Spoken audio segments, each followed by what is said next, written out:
Good morning.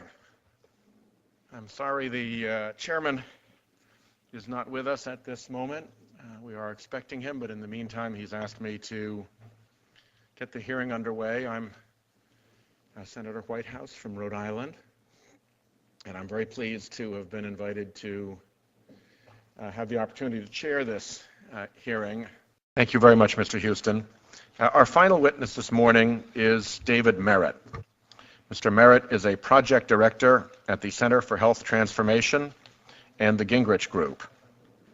Mr. Merritt leads the center's projects on health information technology and expanding coverage to the uninsured. He earned his master's degree in political science and government from Loyola University, Chicago, and he earned his bachelor's degree from Western Michigan University. We happen to know him as the editor of Paper Kills, a book that Mr. Gingrich provided an introduction for, and he has helped Mr. Gingrich co-author an article with me on health information technology, which proves that this is an issue upon which people at opposite ends of the political spectrum can find agreement. Mr. Merritt. The legislation really does have to be careful with lumping in activities that are used for de-identified data with those that use clearly identifiable data. So you want to make sure that any privacy language we have in the stimulus package doesn't limit the ability of Mayo or other providers in sharing this de-identified data. The reason why we are able to know that Mayo and Intermountain and others can provide care that would save Medicare 30% is because a team of researchers at Dartmouth has access to Medicare data, and it's de-identified Medicare claims data.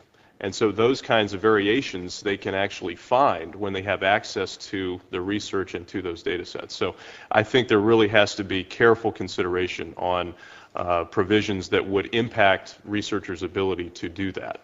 And then secondly, Mayo and others are very proactive in identifying patients who qualify for various chronic care programs, and they can focus on wellness before it becomes disease. This is what you talked about earlier with being able to reach in and get the patients that you think need the help. Correct. And many of these fall under the current definition of healthcare operations. Some of the language, I think, could actually harm a health system's ability, whether it's a system like UPMC or Mayo or a health plan, to have the ability to actually connect with a patient and say, we've looked at your record, we understand that you have X, Y, and Z, we think you're in danger of type 2 diabetes, or you need to control your obesity, or whatever the condition may be. If there are restrictions on the system or the entity reaching out to that consumer or patient, again, I think you have to be very careful, because you want, at the end of the day, we all want the patient to get the care that they need. But if there are privacy restrictions that don't allow the connection and the education, I think that could ultimately harm individual health. So you concerned there's language in there right now that could do this? Yes. Limit it? Yes. All right. Well, we'll have to look at Mr. Merritt. If I could, I'd like to take somewhat of a long view, like 2009 rather than the next 3 weeks. I think the 3 pillars that you identified earlier are exactly the right ones to focus on: health IT, quality improvement, and payment reform. The one I'd like to focus on and urge the Congress to focus on this year is the issue of payment reform, because it can drive the other 2. I think it can drive financial incentives for health information technology, and the stimulus package actually has that provision and that spirit of that proposal. The second, payment reform can certainly drive quality improvements. We actually held an event at the National Press Club just yesterday that answered President Obama's call in his inauguration, which he was looking for whatever works. And so we were exploring health care that works. We released a paper that had 60 plus pages of examples of employers and health systems and others who are actually using information technology, best practices, and other programs to improve health, lower costs, drive innovation, and expand access. So I think payment reform can actually be implemented so you can drive others to adopt those best practices. A federal health board, while I don't support the outline that Secretary Daschle has put forth in his book, I do think that there is a role for some kind of entity to certify best practices, because there are many companies out there that are using data that can identify best practices, whether it's public or private data. And if there is a body that can actually tie best practices to payment reform, I think it really can be an engine to drive a lot of these innovations. Thank you. The two areas that I would focus on that I think could be improved, I mentioned one in my oral remarks, Right. The issue of de-identified data and health services research. I don't think that there should be the right to opt out of having your de-identified data used for health services research.